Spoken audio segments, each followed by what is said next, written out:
Hey guys, my name is Anush Kumar Sharma and welcome to अपनी कक्षा। और आज हम बात करने वाले हैं कंस्ट्रक्टर्स के बारे में। तो लास्ट वीडियो में मैंने पढ़ा था कि मेथड्स क्या होते हैं, मेथड्स ओवरलोडिंग पढ़ा था हमने। आज हम बात करने वाले हैं कंस्ट्रक्टर्स के बारे में। तो कंस्ट्रक्टर्स का नाम सुन के ही लग रहा होगा कि कुछ कंस्ट्रक्ट करने के काम में आ रहा है। तो जब हम क्लासेस के ऑब्जेक्ट्स बनाते हैं उस टाइम पे हमारे कंस्ट्रक्टर्स यूज हो रहे होते हैं।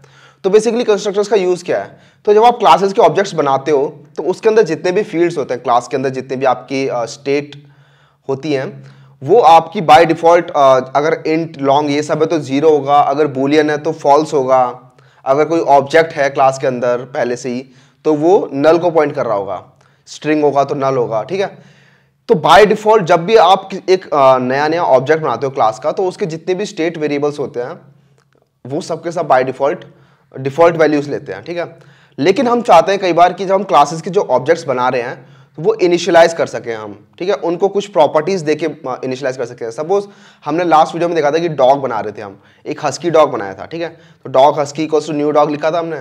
फिर बाद में हम उसके अंदर कुछ प्रॉपर्टीज सेट करना चाहते थे उस हस्की के अंदर। तो उस प्रॉपर्टी को सेट करने के लिए हम अब उस ऑब्जेक्ट यूज कर रहे थे कि husky dot this equals to this, husky dot this equals to this. तो वो हमें बाद में करना पड़ रहा था, है ना। हम चाहें तो ये काम हम कंस्ट्रक्टर के अंदर कर सकते हैं और हमारा जो ऑब्जेक्ट होगा वो इनिशियलाइज होते टाइम ही वो क्रिएट होते टाइम ही इनिशियलाइज हो जाएगा। ठीक है, तो कंस्ट्रक्टर्स का यूज यही होता है यार, ज़्यादा कुछ बड़ी बात नहीं होती। कंस्ट्रक्टर का यूज क्या होता है? जब भी आप ऑब्जेक्ट बना रहे हो, नया ऑब्जेक्ट बना रहे हो, तो उसके अंदर जो स्टेट वेरिएबल्स है उनको इनिशियलाइज कैसे कर सकते हैं हम। तो उनको इनिशियलाइज करने के लिए हम कंस्ट्रक्टर का यूज करते हैं। अब देखते हैं कैसे। तो सबसे पहले यार इसको देखते हैं। यहाँ लिखा है एक constructor is similar to a method. तो अब यहाँ पर थोड़ी सिंटैक्स की बात हो रही है कि कंस्ट्रक्टर दिखता कैसा है। तो कंस्ट्रक्टर जो है वो मेथड्स की जैसे दिखता है, आपके जो नॉर्मल मेथड्स हमने पढ़े थे। ठीक है, बस इसमें एक डिफरेंस क्या होता है कि इसके अंदर एक रिटर्न टाइप नहीं होता। ठीक है, रिटर्न टाइप नहीं होता, पहला ये होता है। और दूसरा इसका ये होता है कि इसका जो नाम होता है, इस कंस्ट्रक्टर का जो नाम होता है, बेसिकली इस फंक्शन का जो नाम है, उस फंक्शन का नाम आपके क्लास के नाम के इक्वल होना चाहिए। ठीक है, तो दो चीजें समझ में आती है कि कंस्ट्रक्टर डिफाइन करना है तो क्या करना पड़ेगा, हमें मेथड जैसा बनाना पड़ेगा, पहला पॉइंट। दूसरा पॉइंट, इसके अंदर आपको रिटर्न टाइप नहीं देना। ठीक है, तो कुछ रिटर्न भी नहीं करेगा ये, और ना इसका आपको इसके अंदर रिटर्न टाइप देना है। तीसरा पॉइंट, इसका जो नाम होगा वो आपकी क्लास के नाम के इक्वल होगा। तो यहाँ लिखा है that is invoked automatically when an object is instantiated. तो जब भी आप एक ऑब्जेक्ट बनाते हो, नया ऑब्जेक्ट आपने बनाया, तो आपका जो कंस्ट्रक्टर होगा वो बाय डिफॉल्ट कॉल होगा ही होगा। ठीक है, अपने आप एक कंस्ट्रक्टर कॉल होता है। तो जैसे ही आपने एक क्रिएट किया ऑब्जेक्ट, वहां पे एक कंस्ट्रक्टर कॉल होगा। अब उस कंस्ट्रक्टर के साथ आपको करना क्या है, वो आपकी इंप्लीमेंटेशन है। आपका कंस्ट्रक्टर हमेशा कॉल होता है। ठीक है, तो यहाँ पे एक एग्जांपल दे रखा है, जैसे एक ये टेस्ट क्लास है। ठीक है, तो टेस्ट क्लास है तो इसका जो कंस्ट्रक्टर होगा वो ये होगा टेस्ट, उसके बाद पैरेंथेसिस, और उसके बाद कर्ली ब्रेसेस के अंदर कंस्ट्रक्टर की बॉडी। तो सबसे पहले आप देख रहे हो इसका जो इंप्लीमेंटेशन है वो थोड़ा मेथड्स के जैसा है, क्योंकि यहाँ पे ये पैरेंथेसिस आ रहे हैं, ये मेथड्स के जैसा है। सेकंड, इसके अंदर कोई रिटर्न टाइप नहीं लिखा मैंने। ठीक है ना, यहाँ पे देख रहे हो वॉइड इंट, ऐसा कुछ रिटर्न टाइप नहीं है इसका। और थर्ड पॉइंट, इसका जो नाम है वो आपके क्लास के नाम के इक्वल है, इसका भी नाम टेस्ट है, इसका भी नाम टेस्ट है। ठीक है, तो ये तीनों क्राइटेरिया आपके फुलफिल होने चाहिए अगर आपको कंस्ट्रक्टर बनाना है तो एक बार देख लेते हैं यार कि कंस्ट्रक्टर्स होते कैसे। तो ये लास्ट हमारा एग्जांपल था जो हमने पढ़ा था मेथड्स के अंदर। आप ये देख सकते हो यहाँ पे मैंने ये डॉग क्लास बनाई है। ठीक है, ये डॉग क्लास है, इसके अंदर कुछ स्टेट वेरिएबल्स है, कुछ स्ट्रिंग है, एक ब्रीड है, एक नेम है। ये सब के सब हम बाद में हम इनको इनिशियलाइज करते हैं। देख रहे हो हमने हस्की बनाया, पहले एक हस्की बनाया, यहाँ पे थोड़ा बड़ा कर लेते हैं इसको। हमने यहाँ पे एक हस्की बनाया, उसके बाद हम हस्की की ब्रीड सेट कर रहे हैं और उसका नेम सेट कर रहे हैं। ठीक है, तो एक ऑब्जेक्ट बनाने के बाद उसके वेरिएबल्स को सेट करने से अच्छा हम इनको जब बना ही रहे हैं उसी टाइम इनके वेरिएबल्स को सेट कर दो। ठीक है, जब एक नया डॉग बना रहे हैं तो उसकी स्टेट्स हमें पहले ही पता होते हैं कि अच्छा ये डॉग बन रहा है, इसकी स्टेट्स हमें पता है पहले से, तो इसको हम ये स्टेट बना के ही इसको क्रिएट करते हैं, इसको इंस्टेंशिएट ही इसके साथ करते हैं। उस टाइम पे हम कंस्ट्रक्टर यूज करते हैं। कई बार ऐसा होता है कि हम क्लास के ऑब्जेक्ट्स बना रहे होते हैं लेकिन हमें नहीं पता होता बिफोर हैंड कि ये ऑब्जेक्ट की प्रॉपर्टीज क्या क्या होने वाली है, इसका स्टेट क्या क्या होगा। तो उस केस में हम बाय डिफॉल्ट जो डिफॉल्ट वैल्यूज होती हैं उनके साथ हम ऑब्जेक्ट बना सकते हैं, उसके बाद हम उनको सेट कर सकते हैं। लेकिन जब हमें पहले ही पता है कि इस क्लास का जो ऑब्जेक्ट बन रहा है इसकी क्या क्या प्रॉपर्टीज होंगी इनिशियली, उस केस में हम कंस्ट्रक्टर यूज कर सकते हैं। और भी काफ़ी सारी यूज होते हैं कंस्ट्रक्टर्स के यार, जो अभी मैं बताऊंगा तो समझ में नहीं आएंगे, उनको बाद में देखेंगे। ठीक है, कंस्ट्रक्टर से काफ़ी सारी चीज़ें आप लिमिट कर सकते हो और काफ़ी सारी चीज़ें आप इंप्रूव कर सकते हो। तो स्टार्ट करते हैं, अपना एक कंस्ट्रक्टर बनाते हैं, हम अपना एक क्लास बनाते हैं जिसका हम कंस्ट्रक्टर डिफाइन करेंगे। ठीक है, तो ऊप्स के अंदर आया मैं अपने पुराने पैकेज के अंदर। इसके अंदर एक नई क्लास बनाते हैं, let's call it constructors, constructor, ठीक है। कंस्ट्रक्टर नहीं बोलते इसको, माई कंस्ट्रक्टर बोलते हैं ताकि कंफ्यूजन ना रहे। तो ये क्लास बनाई मैंने माई कंस्ट्रक्टर, ठीक है। इसमें मेन फंक्शन भी चाहिए, इसको हटाते हैं, थोड़ा बड़ा करते हैं इसे, ठीक है।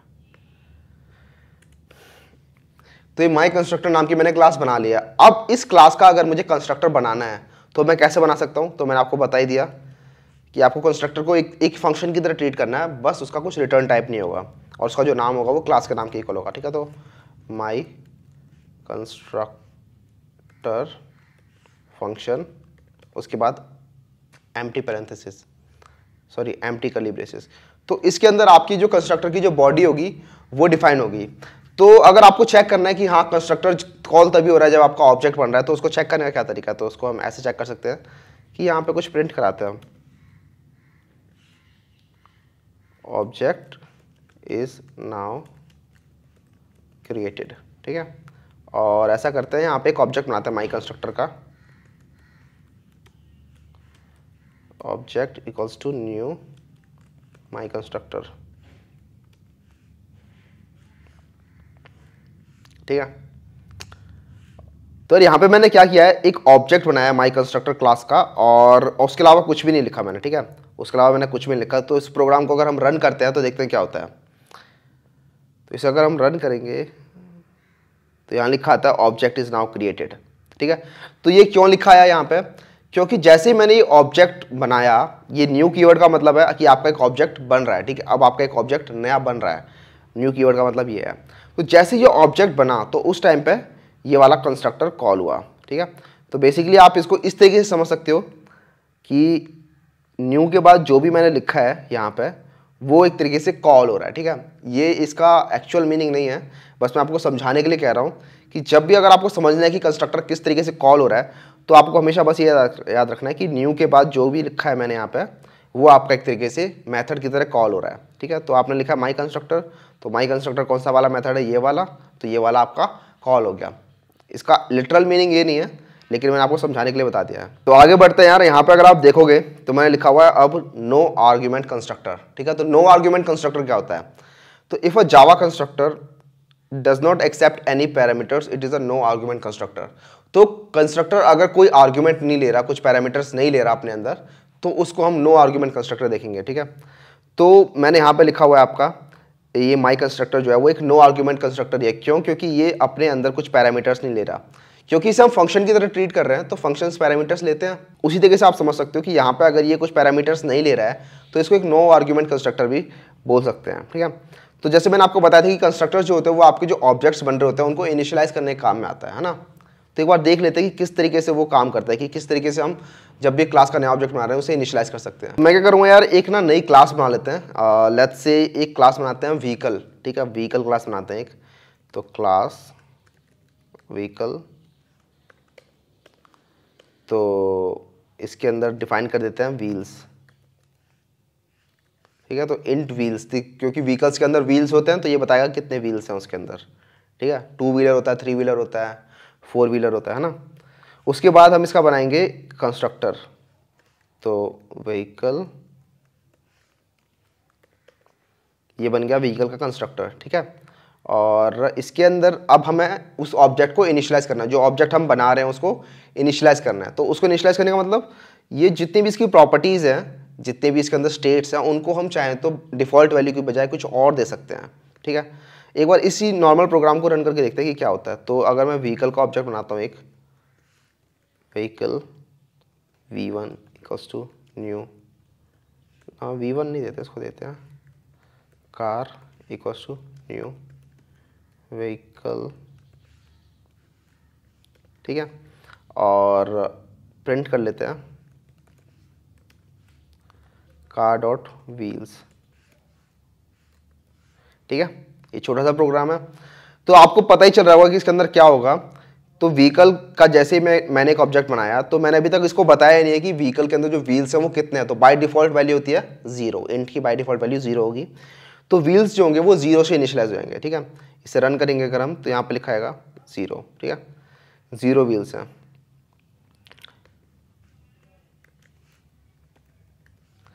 ओके, अब मैं क्या करूंगा, अब मैंने आपको बताया था कि हम चाहें तो ऑब्जेक्ट बनाते टाइम पे इस व्हील्स को इनिशियलाइज कर सकते हैं। तो अगर पिछले वाले एग्जाम, अगर हम कंस्ट्रक्टर ना होते हमारे पास, तो हम इसे कैसे सॉल्व कर रहे होते इस प्रॉब्लम को। तो हम क्या करते हैं, यहाँ पे आते ऑब्जेक्ट बना लिया, car dot wheels equals to 4 लिख दिया। तो यहाँ से हम इसको ऐसे करके इनिशियलाइज कर रहे होते कि व्हील्स जो है वो 4 हो गए। लेकिन हम नहीं चाहते, हमें पहले ही पता है कि ये कार नाम का व्हीकल बन रहा है, तो हमें पहले ही पता है कि कार के अंदर 4 व्हील्स होंगे। तो हम उसको ऐसे ना करके हम क्या करेंगे, इसे कंस्ट्रक्टर में डिफाइन कर देंगे कि जो व्हील्स होंगे आपके वो 4 होंगे। इससे क्या होगा, जब भी आप ऑब्जेक्ट बनाओगे इस क्लास का, तो आपके 4 व्हील्स अपने आप तैयार रहेंगे कि 4 व्हील्स इसके अंदर पहले से ही हैं। तो अगर आप मल्टीपल कार के ऑब्जेक्ट्स बना रहे हो कि एक कार का ऑब्जेक्ट लिया, फिर दूसरी कार का, फिर तीसरी कार का, चौथी कार का, आपको सब में पता है कि 4 व्हील्स होने वाले हैं उनके अंदर, तो आपको बार बार उसके अंदर स्पेसिफाई करने की जरूरत है कि हाँ इसके 4 व्हील्स हैं, इसके भी 4 व्हील्स हैं, इसके भी 4 व्हील्स हैं।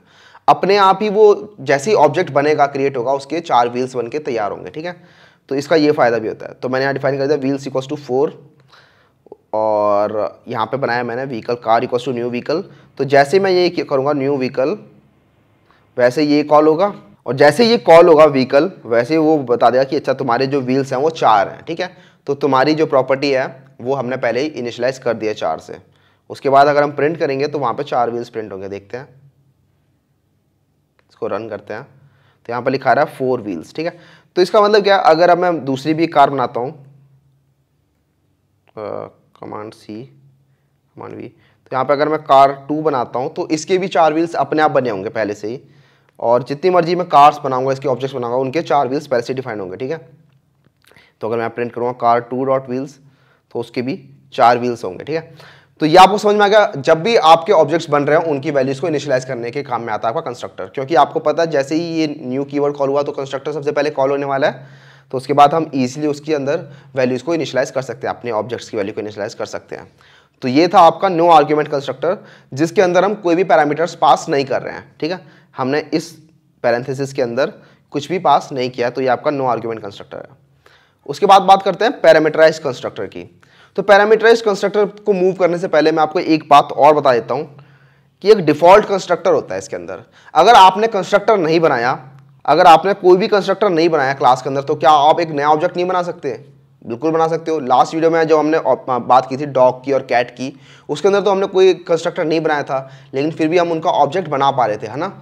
तो इसका मतलब क्या है, अगर आपने कोई कंस्ट्रक्टर नहीं डिफाइन किया अपनी क्लास के अंदर, तब जावा का जो कंपाइलर है वो आपको एक डिफॉल्ट कंस्ट्रक्टर बना के देगा ही देगा। ठीक है, एक डिफॉल्ट कंस्ट्रक्टर बना के देगा। और वो डिफॉल्ट कंस्ट्रक्टर कैसा होता है? वो डिफॉल्ट कंस्ट्रक्टर ऐसा होता है। ठीक है, अगर मैं व्हील्स इक्वल्स टू 0 कर दूंगा, मतलब डिफॉल्ट कंस्ट्रक्टर क्या करता है, वो डिफॉल्ट कंस्ट्रक्टर लेता है सारी आपकी स्टेट की वैल्यूज को और उनको डिफॉल्ट वैल्यूज दे देता है। अगर वो इंट, लॉन्ग, डबल ये सब है तो उनको 0, 0.0, 0L ऐसी वैल्यूज देगा। अगर वो बूलियन है तो उसको फॉल्स वैल्यू देगा। अगर वो कोई ऑब्जेक्ट है तो उसको नल पॉइंट कराएगा। ठीक है, तो ये आपका डिफॉल्ट कंस्ट्रक्टर होता है। ये देख रहे हो, ये आपका डिफॉल्ट कंस्ट्रक्टर होता है। तो डिफॉल्ट कंस्ट्रक्टर कौन सा होता है? जिसके अंदर कोई भी आर्ग्यूमेंट पास नहीं होता। वो कंस्ट्रक्टर जिसके अंदर कोई भी आर्ग्यूमेंट पास नहीं होता, वो आपका डिफॉल्ट कंस्ट्रक्टर होता है। तो हम क्या कर रहे हैं, हमने जब यहाँ पे व्हील्स इक्वल्स टू 4 लिखा, तो एक तरीके से हम जो डिफॉल्ट कंस्ट्रक्टर है उसको चेंज कर रहे हैं। ठीक है, डिफॉल्ट कंस्ट्रक्टर के अंदर हम अपनी कस्टमाइजेशन लगा रहे हैं कि हाँ व्हील्स जो होंगे वो 0 नहीं होंगे, वो 4 होंगे। तो ये आपका डिफॉल्ट कंस्ट्रक्टर होता है। तो अगर मैं इसको उड़ा भी देता हूँ, यहाँ से हटा देता हूँ, तब भी ये काम करेगा। लेकिन अब क्या होगा, अब बाय डिफॉल्ट जो होगी व्हील्स की वैल्यू वो 0 होगी। तो अगर हम इसे अब रन करते हैं तो अब 0 व्हील्स हो रहे हैं। ठीक है, तो अभी भी जो कंस्ट्रक्टर था वही वाला कंस्ट्रक्टर कॉल हुआ है। तो जब आपने कंस्ट्रक्टर नहीं बनाया तो आपका कंपाइलर एक डिफॉल्ट कंस्ट्रक्टर बनाएगा जो कि ऐसा होता है। ठीक है, जो कि ऐसा होता है। ये समझ में आ गई बात आपको कि डिफॉल्ट कंस्ट्रक्टर क्या होता है। तो अब जब आप मूव करते हैं पैरामीटराइज्ड कंस्ट्रक्टर की तरफ, तो पैरामीटराइज्ड कंस्ट्रक्टर क्या होता है? तो जब आप अपने कंस्ट्रक्टर के अंदर आर्ग्यूमेंट्स या पैरामीटर्स पास करने लग जाते हो, तो उसे हम कहते हैं पैरामीटराइज्ड कंस्ट्रक्टर। तो इसकी जरूरत क्यों पड़ती है? इसकी जरूरत इसलिए पड़ती है क्योंकि अगर आप इस एग्जांपल में देखोगे तो हम यहाँ पे व्हील्स इक्वल्स टू लिख रहे हैं 4। ठीक है, कि व्हीकल के जो व्हील्स होंगे वो 4 होंगे। बट क्या ये ट्रू है हर केस में? क्या हर व्हीकल के व्हील्स जो होते हैं वो 4 ही होते हैं? नहीं ना, कुछ व्हीकल्स के 2 व्हील्स होते हैं, कुछ के 3 होते हैं, कुछ के 4 होते हैं। ठीक है, कुछ के 6, 8 ऐसे ऐसे होते हैं।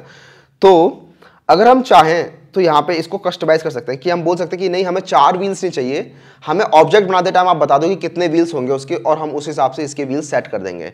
तो अगर आपको ऐसा कुछ करना है तो आपको पैरामीटराइज कंस्ट्रक्टर चाहिए होगा जिसके अंदर आप अपनी वैल्यू बता सको ऑब्जेक्ट बनाते टाइम ही। ठीक है, तो हम क्या करेंगे, पैरामीटर इसमें पास कर देते हैं एक पैरामीटर की इंट नंबर ऑफ व्हील्स। ठीक है, तो ये इंट नंबर ऑफ व्हील्स पास कर दिया हमने।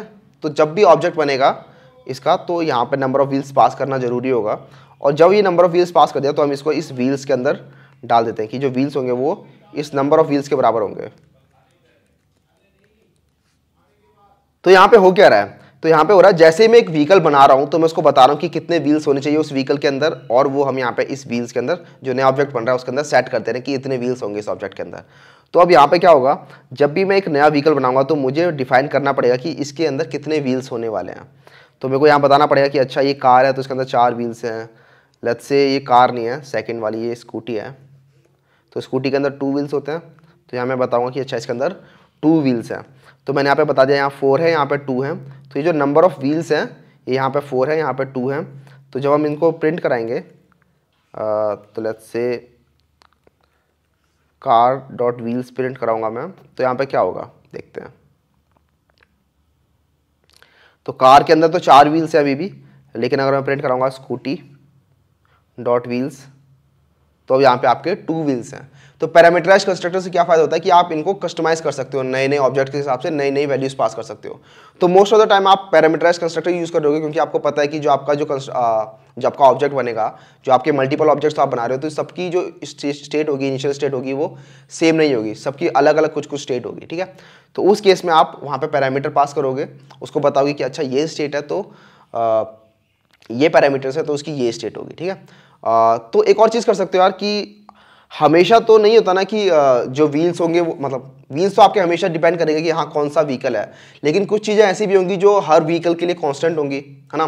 तो व्हील्स तो यार आपके डिफाइन होते हैं कि किस टाइप की आपकी व्हीकल है। अगर आपकी कार है तो 4 व्हील्स है, स्कूटी है तो 2 व्हील्स है ना। लेकिन कुछ चीज़ें होंगी जो आपकी हमेशा आप चाहते हो कि कांस्टेंट रहें, तो उनको आप ऐसे पैरामीटराइज नहीं करोगे। तो आपको अगर पता है कि ये चीज़ कांस्टेंट रहेगी हर व्हीकल के अंदर तो उसको आप पैरामीटराइज नहीं करोगे, उसको आप पास नहीं करोगे। जैसे कि हेडलाइट्स सबके अंदर 2 ही होती है ना, तो इंट हेडलाइट्स, तो हम यहाँ पे चाहें तो इस हेडलाइट्स को बोल देंगे कि हेडलाइट्स जो होंगी वो हमेशा 2 होंगी। तो यहाँ पे क्या होगा, हेडलाइट्स हर व्हीकल के केस में 2 आएंगी अब। ठीक है, तो बेसिकली वो चीज़ें पास करनी चाहिए पैरामीटर्स के अंदर जो आपको पता है कि ये ऑब्जेक्ट डिपेंडेंट है, कि अगर ऑब्जेक्ट चेंज होगा तो ये इसकी प्रॉपर्टी चेंज हो जाएगी। तो उनको हमें यहाँ पैरामीटर में पास करना होता है। हमें यहाँ पे पता है कि अगर कार होगा तो नंबर ऑफ व्हील्स चेंज हो जाएंगे, इसलिए यहाँ पे हमने नंबर ऑफ व्हील्स को पास किया हुआ है। ठीक है, तो एक हो गई ये चीज़ कि नंबर ऑफ व्हील्स। एक और चीज़ होती है यार, एक होता है दिस कीवर्ड, दिस कीवर्ड। ठीक है, उसको देख लेते हैं वो कैसे यूज़ होता है। तो आप यहाँ पे क्या कर रहे हो, नंबर ऑफ व्हील्स आपने यहाँ बता दिया कि जो व्हील्स होंगे वो नंबर ऑफ व्हील्स के इक्वल होंगे। ठीक है, बट यहाँ पे आपने एक नया वेरिएबल का नाम बनाया नंबर ऑफ व्हील्स। कई बार आपको सेम नाम रखना है कि ये जो यहाँ पे व्हील्स हैं वो सेम ही नाम होना चाहिए। नंबर ऑफ व्हील्स और व्हील्स में कन्फ्यूजन हो सकती है, मतलब यहाँ तो नहीं हो रही, लेकिन काफ़ी सारे केस होंगे जहाँ पे आप चाहते हो कि जो वेरिएबल्स के नाम हो वो दोनों जगह सेम हो, मतलब जो यहाँ पैरामीटर में पास हो रहा है और जो एक्चुअल वेरिएबल है वो दोनों सेम होने चाहिए। ठीक है, तो यहाँ भी मैंने व्हील्स पास कर दिया, यहाँ भी व्हील्स पास कर दिया।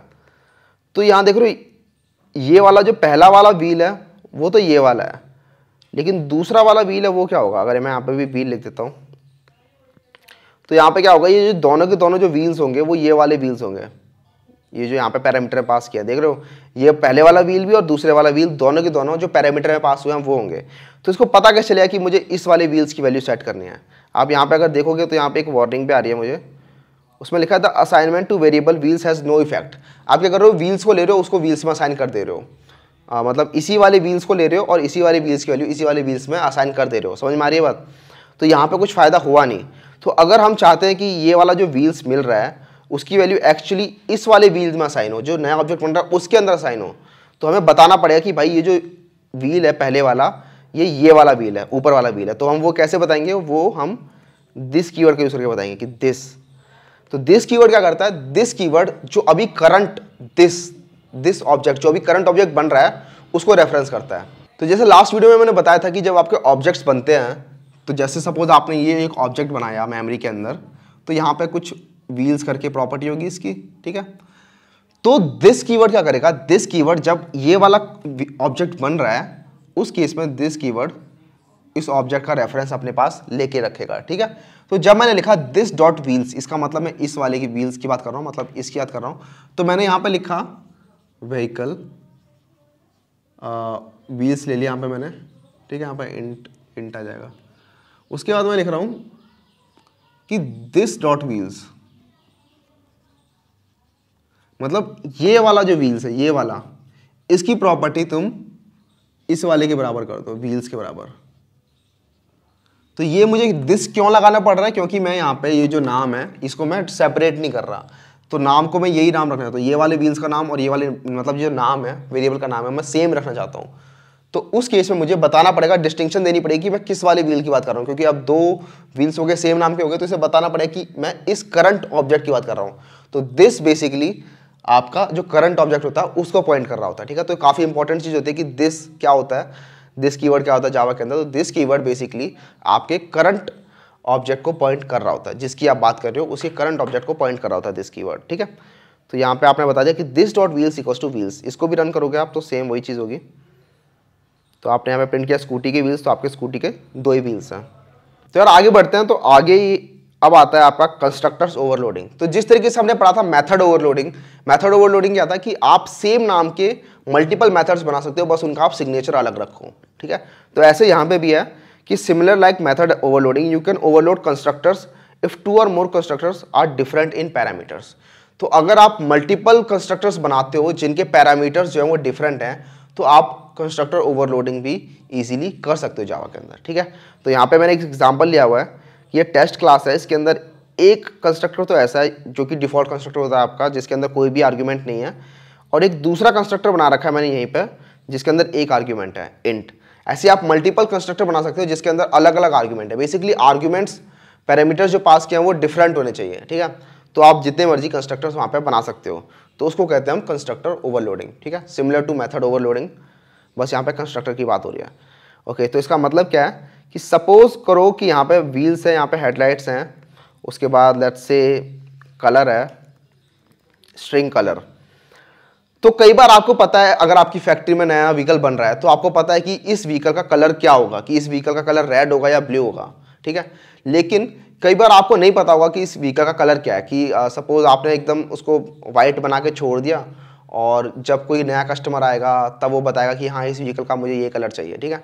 तो आपको शुरुआत में नहीं पता कि जो व्हीकल का कलर होगा वो क्या होगा। कई बार आपको पता होगा, कई बार आपको नहीं पता होगा। तो उस केस में आप क्या करोगे, उस केस में आप एक बार तो जब आपको पता होगा कि कलर ये है तब आप कलर वाला कंस्ट्रक्टर कॉल करोगे। जब आपको नहीं पता कि कलर क्या है तो उस केस में आप बिना कलर वाला कंस्ट्रक्टर कॉल करोगे। मैं क्या कहना चाहता हूँ, तो आप यहाँ पे मल्टीपल कंस्ट्रक्टर बनाओगे, तो आप एक और कंस्ट्रक्टर बनाओगे यहाँ पे व्हीकल, तो उसके अंदर आपको पहले व्हील्स बताने पड़ेंगे कि कितने व्हील्स होंगे उसके अंदर, उसके बाद आप बताओगे कि इसके अंदर कलर क्या है इसका। तो ये 2 अलग अलग कंस्ट्रक्टर हैं, देख लो। ये एक कंस्ट्रक्टर है जो सिर्फ व्हील्स एक्सेप्ट करता है और दूसरा वाला जो है वो व्हील्स के साथ साथ आपके कलर भी एक्सेप्ट करता है। तो अगर आपको पता है कि कलर क्या होने वाला है इस व्हीकल का, तो आप ये वाला कंस्ट्रक्टर कॉल करोगे जब आप उसको बताओगे कि व्हील्स 4 हैं, कलर रेड है। लेकिन अगर आपको नहीं पता कि कलर क्या है तो उस केस में आप ये वाला कंस्ट्रक्टर भी कॉल कर सकते हो। तो इसको कहते हैं हम कंस्ट्रक्टर ओवरलोडिंग। तो अब हम क्या करेंगे, यहाँ पे हम बता देंगे कि this dot wheels equals to wheels और this dot colour equals to colour, ठीक है। तो यहाँ पे मैंने बता दिया कि जो व्हील्स होंगे वो ये होंगे, कलर होंगे ये होंगे, और जो हेडलाइट्स हैं वो सेम टू सेम ऊपर की तरह, क्योंकि हेडलाइट्स हम कांस्टेंट बोल रहे हैं, वो आपकी 2 होंगी, ठीक है। तो व्हील्स होंगे व्हील्स और कलर्स होंगे कलर्स के इक्वल, और ये हो जाएंगे हेडलाइट्स होंगी 2।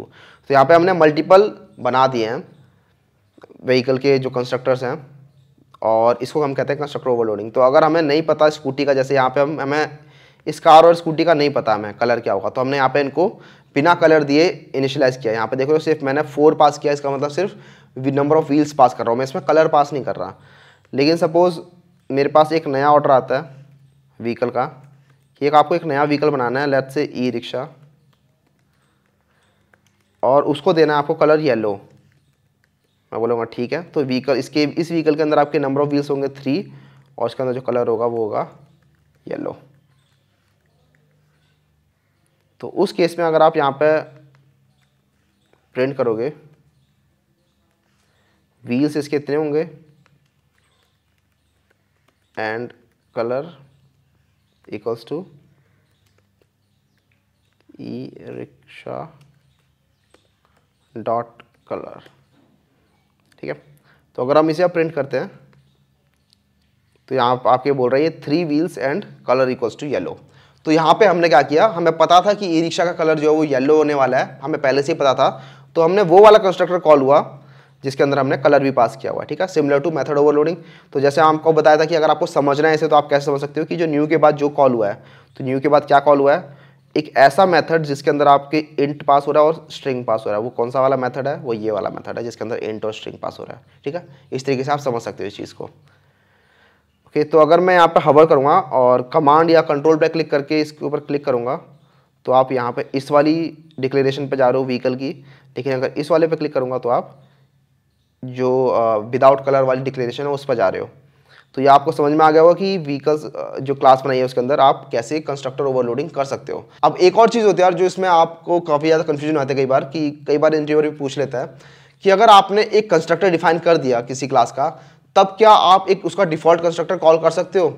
तो जैसे मैंने यहाँ पे 2 कंस्ट्रक्टर बना दिए, एक ये कंस्ट्रक्टर बना दिया, एक ये कंस्ट्रक्टर बना दिया, तो अब आप डिफॉल्ट कंस्ट्रक्टर कॉल नहीं कर सकते। इस बात को याद रखना आपको कि अगर जैसे ही आपने एक अपना तरफ से कंस्ट्रक्टर बना दिया है तब उसके बाद आप डिफॉल्ट कंस्ट्रक्टर कॉल नहीं कर सकते, ठीक है। तो अगर आप यहाँ पे बोलो कि भैया मैं ऐसा करता हूँ, मुझे नहीं पता इस व्हीकल के व्हील्स कितने हैं, मुझे नहीं पता इस व्हीकल की वो कितने हैं, कलर्स कितने हैं, लेकिन मैंने कंस्ट्रक्टर में बना रखा है, तो जावा बोलेगा नहीं आपको ये अलाउड नहीं है। तो मैं यहाँ पे एक रैंडम एक व्हीकल बनाता हूँ, न्यू व्हीकल, और मैं यहाँ पे कुछ भी पास नहीं करूँगा, तो ये मुझे कंपाइल टाइम एरर दे देगा। तो आपका ये एरर क्या आ रहा है, the constructor vehicle is undefined. तो यहाँ देख रहे हो यहाँ पे साफ साफ कह रहा है कि जो कंस्ट्रक्टर व्हीकल है कौन सा वाला, जिसके अंदर आपने कोई आर्ग्यूमेंट पास नहीं किया हुआ, जिसके अंदर कोई आर्ग्यूमेंट पास नहीं किया हुआ वो वाला अभी अनडिफाइंड है। तो इसका मतलब ये होता है कि अगर आपने अपनी तरफ से एक कोई भी कंस्ट्रक्टर बनाया हुआ है क्लास के अंदर, तो आप उसके बाद डिफॉल्ट कंस्ट्रक्टर कॉल नहीं कर सकते। अगर आपको कॉल करना है डिफॉल्ट कंस्ट्रक्टर, फिर भी अगर आपको लगता है कि नहीं मुझे कई केसेस ऐसे होंगे जिसमें डिफॉल्ट कंस्ट्रक्टर कॉल करना होगा, कई केस ऐसे होंगे जिसमें मुझे नहीं पता व्हील्स भी क्या होंगे शुरुआत में ही, तो आपको क्या करना पड़ेगा, उस केस में आपको ये डिफॉल्ट कंस्ट्रक्टर खुद से एक बार डिफाइन करना होगा। तो मैं यहाँ पे आता हूँ सबसे ऊपर और यहाँ पे एक अपना डिफॉल्ट कंस्ट्रक्टर डिफाइन कर देता हूँ कि ये होगा मेरा डिफॉल्ट कंस्ट्रक्टर। तो भले ही मैं इस वाले कंस्ट्रक्टर के अंदर चाहे कुछ भी नहीं कर रहा, लेकिन अब ये कंस्ट्रक्टर लिखने के बाद मैं यही चीज़ कर सकता हूँ, ठीक है। अब ये चीज़ मैं कर सकता हूँ क्योंकि मैंने डिफाइन कर दिया कि डिफॉल्ट कंस्ट्रक्टर भी है यहाँ पे। डिफॉल्ट कंस्ट्रक्टर हमने ओवरराइड नहीं किया यहाँ पे, डिफॉल्ट कंस्ट्रक्टर अभी भी यहाँ पर है।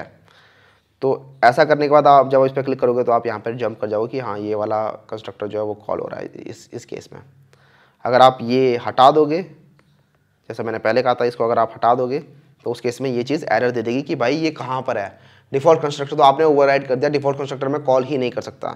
तो ये काफ़ी इंपॉर्टेंट क्वेश्चन होता है यार कि जब आपने कंस्ट्रक्टर्स बना लिए हैं तो क्या आप डिफॉल्ट कंस्ट्रक्टर कॉल कर सकते हो, तो उसका आंसर है नो, आप नहीं कर सकते। अगर आपको करना है तो आपको डिफॉल्ट कंस्ट्रक्टर भी आपको क्लास के अंदर बनाना पड़ेगा, ठीक है। तो हम यहाँ पे आके अपना इसको बना देते हैं। जब इसको बना देंगे तो ये हम ये अब इजीली कॉल कर सकते हैं। तो ये सब था यार आपके कंस्ट्रक्टर के बारे में, ठीक है। आने वाली वीडियो में हम पढ़ेंगे पैकेजेस एंड एक्सेस मॉडिफायर्स, इन सब के बारे में बात करेंगे, ठीक है। और एक्सेस मॉडिफायर के बारे में बात करने के बाद हम कंस्ट्रक्टर्स के अंदर एक और इंपॉर्टेंट टॉपिक होता है सिंगलटन क्लास, उसको डिस्कस करेंगे, ठीक है। तो तब तक के लिए यार आपको कोडिंग की प्रैक्टिस करते रहना, ठीक है। तब तक के लिए चलते हैं, नेक्स्ट वीडियो मिलेंगे, बाय।